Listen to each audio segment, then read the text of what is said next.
సాధారణంగా సినిమా ఇండస్ట్రీలో హీరోలకు అభిమానులు ఉండడం అందరికీ తెలిసిందే. కానీ ఓ అభిమాని మాత్రం విపరీతమైన అభిమానం పెంచుకొని ప్రస్తుతం దిక్కుతోచని స్థితిలో ఆపన్నాస్తం కోసం ఎదురు చూస్తున్నాడు. మహబూబాబాద్ జిల్లా కేంద్రంలోని భట్టు బాలాజీ చిరంజీవి యువజన సంఘాన్ని ఉమ్మడి ఆంధ్రప్రదేశ్లో ఉండి స్టేట్ ప్రెసిడెంట్గా ఉండి ఎన్నో సేవలు అందించాడు. ప్రస్తుతం ఆయన పరిస్థితి దయనీయంగా మారింది. ఆపన్నాస్తం కోసం చూస్తున్నారు. మన విజువల్లో చూసుకోవచ్చు. ఇది భట్టు బాలాజీకి సంబంధించిన ఇల్లు. ఇతను గత 40 సంవత్సరాలుగా చిరంజీవికి వీరాభిమానిగా ఉన్నాడు. అతను చిరంజీవి స్థాపించిన ప్రజారాజ్య పార్టీలో కూడా ఈయన క్రియాశీలకంగా పనిచేశాడు. అంతేకాకుండా చిరంజీవి యూత్ అసోసియేషన్ అని ఉమ్మడి రాష్ట్రానికి సంబంధించి స్టేట్ ప్రెసిడెంట్గా కూడా ఎన్నో కార్యక్రమాలు కూడా అందించాడు. అయితే ప్రస్తుతం ఆయన ప్రజారాజ్యం పార్టీలో ఉన్నప్పుడు కానీ చిరంజీవి చేసిన స్వచ్ఛంద కార్యక్రమాలు అన్నింటిలో కూడా స్వచ్ఛందంగా పాల్గొనేది. కానీ ప్రస్తుతం ఆయన పరిస్థితి, నన్ను ఆదుకోండి, నాకు ఉండడానికి ఇల్లు కూడా లేదంటూ అందరిని కూడా వేడుకుంటున్న ప్రస్తుతం ఇది ఇల్లు కూలిపోవడానికి శిథిలావస్థలో ఉంది. మొత్తం కేవలం రేకుల పైకప్పు, అది కూడా సగం కప్పు మాత్రమే ఉంది. ఈయన కొన్ని రోజుల దీక్ష కూడా చేస్తున్నాడు, నన్ను ఆదుకోండి అని. పలుమార్లు చిరంజీవిని కలిసే ప్రయత్నం చేశాడు, పవన్ కళ్యాణ్కి కలిసే ప్రయత్నం కూడా చేశాడు. ఉమ్మడి రాష్ట్రంలో ఉన్నప్పుడు ఎన్నో సామాజిక సేవా కార్యక్రమాలు కూడా చేశాడు. ప్రస్తుతం కూటమి ప్రభుత్వం ఏర్పడిన తర్వాత కూడా పవన్ కళ్యాణ్ ఉప ముఖ్యమంత్రిగా ఉన్న నేపథ్యంలో రీసెంట్గా కూడా పవన్ కళ్యాణ్ కలిసే ప్రయత్నం చేశాడు. అయినప్పటికీ అతన్ని కలవనీయలేదని కూడా అతను చెప్తున్నాడు. అసలు భట్టు బాలాజీ ఏం చెప్తాడు, ఎందుకు అభిమానం పెంచుకోవాల్సి వచ్చింది, ఎంత ఖర్చు చేశాడు, ప్రస్తుతం అంత మాట్లాడడానికి భట్టు బాలాజీని అడిగి తెలుసుకుందాం. చెప్పే, ఏం పేరు, నీ పేరు, అసలు ఏం జరిగింది నీకు? సార్ నేను భట్టు బాలాజీ సార్. నేను చిరంజీవి అభిమాని సార్. ఫస్ట్ బెడ్ బ్యాంక్ పెట్టారు సార్. దాని తర్వాత బెడ్ బ్యాంక్లో అభిమానంగా ఉన్నా సార్ నేను. దాని తర్వాత ప్రజారాజ్యం పార్టీ స్థాపించారు సార్. బెడ్ అంటే బెడ్ ఇచ్చినాం, అన్నీ చేసినాం, ప్రజలకు తీసుకుపోయినా అన్నీ చేశాను సార్. అయితే 3,00,000తో 2 ఎకరాల భూమి అమ్మేసిన సార్ నేను. ప్రజారాజ్యం పార్టీలో మీకు బీఫామ్ ఇస్తాం, ఇక్రాంగ్ కోటలు అని పెద్ద సభలో చెప్పారు సార్. అయితే 2 ఎకరాల భూమి అమ్మినా సార్. 3,00,000తో అమ్మేసిన సార్ నేను. ఇప్పుడు 1,50,00,000 ఎకరం సార్. ఇప్పుడు పలుకుతాను, 20 సంవత్సరాలు పలికింది సార్. నాకు ఇల్లు లేకుండా అయింది, భూమి పోయింది, చేసిన కష్టం వృధా అయింది. నేను ప్రజారాజ్యం పార్టీ స్థాపించినప్పుడు తిరిగింది చోట్లేదు. తిరుపతి, గంగాదేవిపల్లి ఎక్కడ ఉన్నా ముందు నేనే ఉన్నా సార్. అంతగానే ఉన్న తర్వాత ఆయన ఎలిమినేట్ చేసి కాంగ్రెస్లో ఎలిమినేట్ చేసింది సార్. చేసిన తర్వాత ఆయన ఎలిమినేట్ చేసేసిన తర్వాత ప్రజారాజ్యం పార్టీ తీసేసి కాంగ్రెస్లో ఎలిమినేట్ చేసిండు. అన్ని నుంచి చేసి సినిమాలు తీసుకుంటే సార్. దాని తర్వాత పవన్ కళ్యాణ్ జనసేన పార్టీ స్థాపించారు సార్. ఎన్నోసార్లు పోయాను సార్. అంటే అసలు ఎందుకు, నీకు ఏమైంది? మంచిగా ఉన్నావు కదా, నీకేం జరిగింది? నేను అభిమాని సార్. అభిమానంగా ఉండి భూమి గిమి పోగొట్టించు, నా ఇల్లు కన్ను పోగొట్టింది సార్. సినిమాకి పోయినప్పుడు కన్ను పోయింది సార్. నాకు ఇల్లు లేదు, నా భూమి పోయింది. నేను దివాలు తీసి రంగా అయిపోయినా సార్. నాకు కరోనా టైంలో ఎటువంటి ఎలక్టెడ్ పొజిషన్ లేదు సార్. అట్లాంటి నాకు ఎవరు పట్టించుకోలేదు సార్. నేను కోర్టుకు కూడా వేసాను సార్. హ్యూమన్ రైట్స్ కోర్టుకు వేసిన ప్రతి దానికి వేసాను సార్. ఎవరు పట్టించుకోవట్లేదు సార్. ఆధార్ కార్డు చూసి నువ్వు ఇక్కడ రావద్దు, వెళ్ళిపో అని ఆంధ్రాలో పోయినా కూడా నాకు పట్టించుకోవట్లేదు సార్. అంటే నువ్వు ఎవరి మీద కోర్టును ఆశ్రయించినావు, ఎవరి మీద కేసు వేసినావు? చిరంజీవి పైన నాకు ప్రజారాజ్యం పార్టీలో బీఫామ్ ఇస్తా అంటే నేను కోర్టుకు పోయినా సార్. కోర్టుకు పోయినా అంటే అంత పెద్ద పెన్షన్ మీద నువ్వు వేస్తావా, నేను చూస్తాపో అని చెప్పేసి నా లెటర్ నాకే పంపిస్తారు సార్. అంతే, ఏం లేదు. దానికి నాకు ఎవరు ఆదుకోరి, ఇప్పుడు పరిస్థితి బాగలేదు, నాకు వెళ్ళట్లేదు, నేను ఏం చేసినా కుదరట్లేదు అని పడనోళ్ళు కూడా బాగా చికాకు చేస్తున్నాడు సార్. ప్రస్తుతానికి ఏం కావాలి మరి? నాకు ఆదుకోవాలి సార్. నాకు ఆదుకుంటా అని చెప్పిండు మెగాస్టార్ చిరంజీవి గారు. నాకు ఆదుకుంటా అని చెప్తే నేను భూమి జాగా మీద సినిమాకి పోయిన కన్ను పోగొట్టుకుని అన్నీ చేశాను. జనసేన పార్టీకి మీ అన్న గురించి తిరిగాను కదా తెలంగాణ.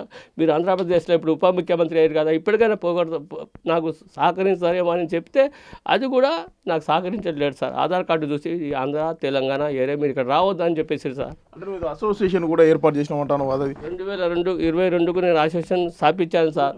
ఇక్కడ చూపించిన సార్, ఇక్కడ చూడండి. నేను 2002 సంఘం రిజిస్ట్రేషన్ ఉండాలి, ఉమ్మడిగా ఉన్నాము, మనం అధ్యక్షులుగా చేసినా కానీ ఒక గుర్తింపు ఉండాలని చెప్పేసి చేసి రక్తం ఇచ్చిన అన్ని సేవల కార్యక్రమాలు చేసినా సార్.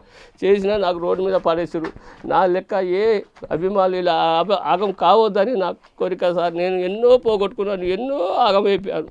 అంటే నువ్వు చిరంజీవిని ఎన్నిసార్లు కలిసే ప్రయత్నం చేసి, ఇంతకుముందు ఆయనతో కలిసి పనిచేసినప్పుడు ఏమేమి ఆయనతో కలిసావు అసలు? ఎంత ఒక్కసారి? నేను ఒక్కసారి కలిసాను సార్. కలిస్తే బెడ్ తీసుకున్నారు. తర్వాత 150 మందిని ఇక్కడ నుంచి మహబాద్ నుంచి హైదరాబాద్ తీసుకుపోయాను సార్.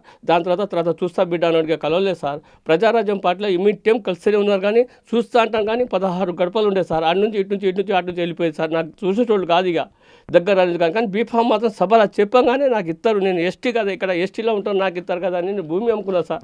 అంటే నువ్వు యూత్ అసోసియేషన్ ఏర్పాటు చేసిన తర్వాత ఏమేమి కార్యక్రమాలు చేసినావు? వచ్చేది ఎన్నో కార్యక్రమాలు సార్. గంగాదేవిపల్లి చిరంజీవి ఎక్కడ ఉంటే అక్కడ ఉన్న కార్యక్రమాలు ప్రతి ఒక్క దుప్పటి పంపుడు, బెడ్ బ్యాంక్లో మన బెడ్లు గిడ్లు పంపుడు, దుప్పట్లు పంపుడు, సేవా కార్యక్రమాలు ప్రతి ఒక్కటి. చిరంజీవి పుట్టినరోజు ఉన్నా ఏమున్నా చిరంజీవి కార్యక్రమంలో ఎన్నో సేవలు చేసిన. ముందు నేనే ఉండేది, నాకే పక్కన పెట్టేసి చిరంజీవి పుట్టినరోజు అనగానే అందరూ ఫ్యాన్స్ అందరూ చేసేది సంఘం స్థాపించడం కాబట్టి చెయ్యాలి కదా, చేయకపోతే ఎట్లా మనకు లెక్క ఎట్లా చేస్తారు అన్న కూడా దగ్గర పోతున్నాం కదా వస్తున్నాం కదా అని చేసినాం. తార్నాకల నా ఆఫీసు తార్నాకల 7,000 రూపాయలు కిరాయి ఉండి 2 సంవత్సరాలు అక్కడే ఉన్నా. తార్నాకల ఇక్కడ నుంచి అక్కడ పోయే వరకు లేట్గా అవుతుంది, మన పోవుడు గీడు వచ్చుడు అవుతుందంటే తార్నాకల ఆఫీస్ పెట్టినా నేను. ఆఫీస్ ఇప్పటికే ఉంది, పైసలు కూడా కట్టలే. అంటే ఎన్నిసార్లు ఈ దీక్ష చేస్తున్నావు, ఎప్పుడు విరమిస్తావు ఈ దీక్ష? నాకు న్యాయం జరిగేదాకా దీక్ష చేస్తూనే ఉంటాను సార్. నేను చచ్చింతో సమానం. ఇక నేను పెట్రోల్ పోసుకొని అన్ని వేసుకొని నాకు ఎవరు ఆదరించారు, ఎవరు లెక్క చేయలే నాకు. నేను న్యాయం జరిగేదాకా దీక్ష చేస్తూనే ఉంటా. ఎన్ని రోజులు కానీ చేస్తున్నావు? నేను 6 సంవత్సరాలు అవుతాను ఇప్పుడు దీక్ష చేసి. 2020 నుండి దీక్ష చేస్తున్నాను నేను. ఇంతవరకు ఎటువంటి ఏం లేదు. 22-23 సంవత్సరాలు రిజిస్ట్రేషన్కి అయింది. 40-45 సంవత్సరాలు నాకు ఫ్యాన్స్ అయింది. నా కన్ను పోయింది, నా భూమి పోయింది, నాకు ఇల్లు లేదు, నాకు రోడ్లో పారేసిరు. నా లెక్క ఎవరు అభిమానులు ఇలా కావద్దని నా కోరిక సార్. ఇది బట్టు బాలాజీ కన్నిటి పర్యాంతం అభిమానాన్ని నమ్ముకొని ప్రజారాజ్యంలో నాకు బీఫామ్ ఇస్తాడు. మహబూబాబాద్ నియోజకవర్గం ఎస్టీ నియోజకవర్గం కావడంతో బీఫామ్ ఇస్తాను. తప్పుడు నేను దానికి సంబంధించిన వ్యవసాయ భూమిని కూడా అమ్ముకున్నాను. ప్రస్తుతం అది కోట్ల రూపాయలు విలువ చేస్తుంది. 20 ఏళ్ళుగా సేవలు చేశాను. ప్రస్తుతం నా పరిస్థితి అగమ్య గోచరంగా ఉంది. కుటుంబం కూడా చూసుకోవచ్చు విజువల్స్ ఇవన్నీ కూడా. బట్టు బాలాజీ అతను ఒక ఫ్లెక్సీని తన ఇంట్లో ఒక ఫ్లెక్సీని ఏర్పాటు చేసి దీక్ష చేస్తున్నానని చెప్తూ ఇక్కడ అందరికి కూడా కొన్ని సంవత్సరాల తరబడి కూడా దీక్ష చేస్తున్నాడు.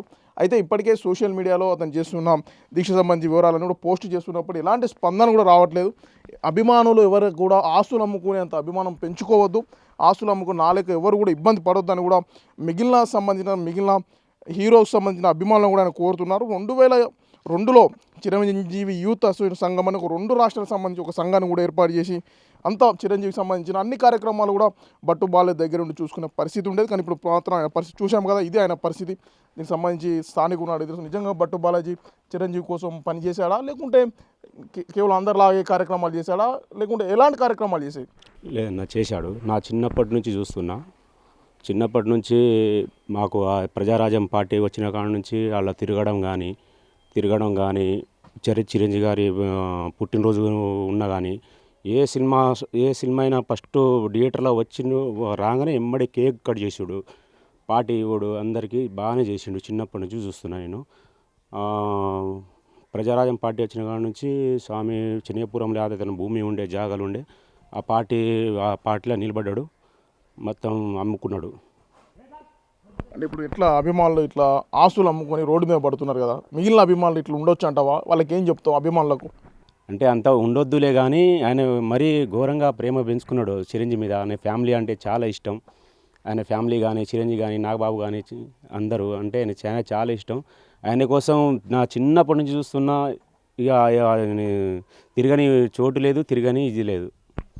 చూసాం కదా బట్టు బాలాజీ పరిస్థితి. అభిమానం ఎక్కువైపోయింది, విపరీతం అయిపోయింది. ఇప్పుడు ప్రస్తుతం అభిమానమే అతన్ని ఆగం చేసిందని కూడా స్థానికులు చెప్తున్నారు. ఎవరైనా అభిమానం ఉండాలి, కానీ అది లిమిట్లో ఉండాలి. మరి ఆస్తులు పోగొట్టుకుని కుటుంబాలు రోడ్డు మీద పడేంత విధంగా ఉండొద్దని కూడా బట్టు బాలాజీ మిగిలిన ఫ్యాన్స్ కాదు అని చెప్తున్నారు. మరి చూడాలి చిరంజీవి కానీ మెగాస్టార్ ఫ్యామిలీ ఏ విధంగా స్పందిస్తారు, బట్టు బాలాజీని ఏ విధంగా ఆదుకుంటారు అనేది వేచి చూడాల్సిన అవసరం ఎంతైనా ఉంది. వీడియో జర్నలిస్ట్ కీర్తన్తో Yashwant, big TV, Mahabubabad. For more videos like this, subscribe Big TV channel.